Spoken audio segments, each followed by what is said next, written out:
नमस्कार। Hero Honda भले ही अब दो अलग कंपनियां हो गई हों, लेकिन एक वक्त ऐसा था जब हर किसी की जुबान पर इस एक कंपनी के चर्चे थे।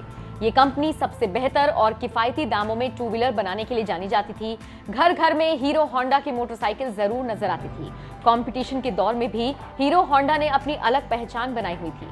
सब कुछ अच्छा चल रहा था, दोनों का खूब प्रॉफिट हो रहा था, लेकिन फिर अचानक ऐसा क्या हुआ कि दोनों की राहें अलग हो गई। चलिए आज आपको यही चीज विस्तार से बताते हैं।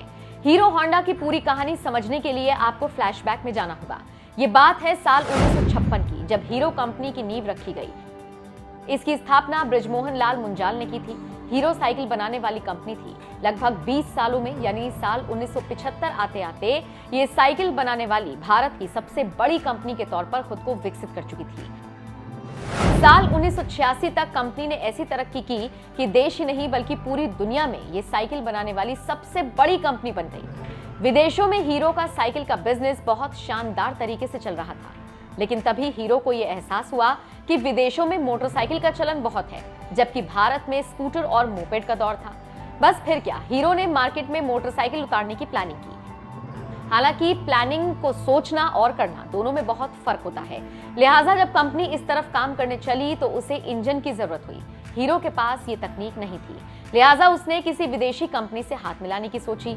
हालांकि उस वक्त तक लिबरलाइजेशन तो नहीं आया था, लेकिन हाँ, सरकार ने भारतीय कंपनियों को ये आजादी दी हुई थी कि वो विदेशी कंपनियों के साथ टाई अप कर सकती है। हीरो को लगा इसमें उसकी मदद जापानीज कंपनी होंडा कर सकती है, लिहाजा होंडा को प्रपोजल भेजा गया। जाहिर है विदेशी कंपनियों को भारत में कारोबार करने की अनुमति थी नहीं, तो ऐसे में अगर हिंदुस्तानी कंपनी के साथ होंडा टाई अप करती तो ये उसके लिए टर्निंग पॉइंट साबित हो सकता था। इसलिए इस मौके को होंडा ने भी नहीं गवाया और इस प्रपोजल को एक्सेप्ट कर लिया।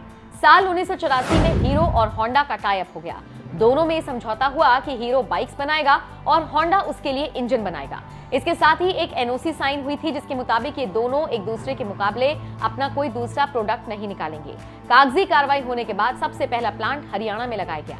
हीरो होंडा ने जब अपनी पहली बाइक CD100 लॉन्च की तो इसने खूब धूम मचाई। ऐसा इसलिए क्योंकि एक तो इसका माइलेज बहुत अच्छा था, दूसरा ये काफी किफायती भी थी, जिसने मिडिल क्लास तबके को अपनी तरफ आकर्षित किया।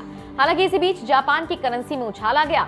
ऐसे में जितने भी स्पेयर पार्ट्स जापान से आते थे वो सब महंगे हो गए। अब एक तरफ स्पेयर पार्ट्स में उछाल और दूसरी तरफ सुजुकी, बजाज, यामाहा और टीवीएस जैसी कंपनियां हीरो होंडा को टक्कर देने के लिए आ चुके थे। लेकिन इन कंपनियों के टारगेट ऑडियंस अमीर लोग थे, जबकि हीरो होंडा का फोकस मिडिल और लोअर मिडिल क्लास पर था। दिक्कत यहीं से शुरू हुई। स्पेयर पार्ट्स के रेट बढ़ने से बाइक के रेट में इजाफा होना था, लेकिन कंपनी ऐसा नहीं करना चाहती थी। ऐसे में कंपनी को लॉस होने लगा। हालांकि 1990 के बाद हालात बदले और हीरो होंडा की स्थिति ठीक हो गई। हालांकि स्थिति सिर्फ ऊपर ऊपर से ठीक थी, क्योंकि अंदर खाने दिक्कतें आने लगी थी। बताया जाता है मैनेजमेंट लेवल पर कई तरह की समस्याएं दिखने लगी थी। दरअसल होंडा तो भारत समेत दुनिया भर में अपनी बाइक सेल कर रहा था, लेकिन हीरो को इसकी अनुमति नहीं थी। ऐसे में हीरो कंपनी इंटरनेशनल मार्केट में वो जगह नहीं बना पा रही थी जो वो बनाना चाहती थी। धीरे धीरे होंडा ग्रो करती चली गई और हीरो पिछड़ती चली गई। देखते ही देखते दोनों कंपनियों के बीच संबंध बहुत ज्यादा खराब होने लगे। हालांकि हीरो ने यहाँ पर समझदारी दिखाते हुए एक फैसला किया। इसके तहत वो खुद से ही इंजन तैयार करने लगा। दोनों के बीच मतभेद तब बढ़ गया जब होंडा ने एनओसी को तोड़ते हुए भारत में ही अपनी खुद की कंपनी लॉन्च कर दी, जिसका नाम Honda motorcycle and scooter India रखा। ये तमाम दिक्कतें बढ़ी तो साल 2010 आते आते हीरो और होंडा ने एक दूसरे से अलग होने का फैसला कर लिया। हीरो होंडा से जुड़ी इस जानकारी पर आपका क्या कहना है, कमेंट करके हमें जरूर बताएं।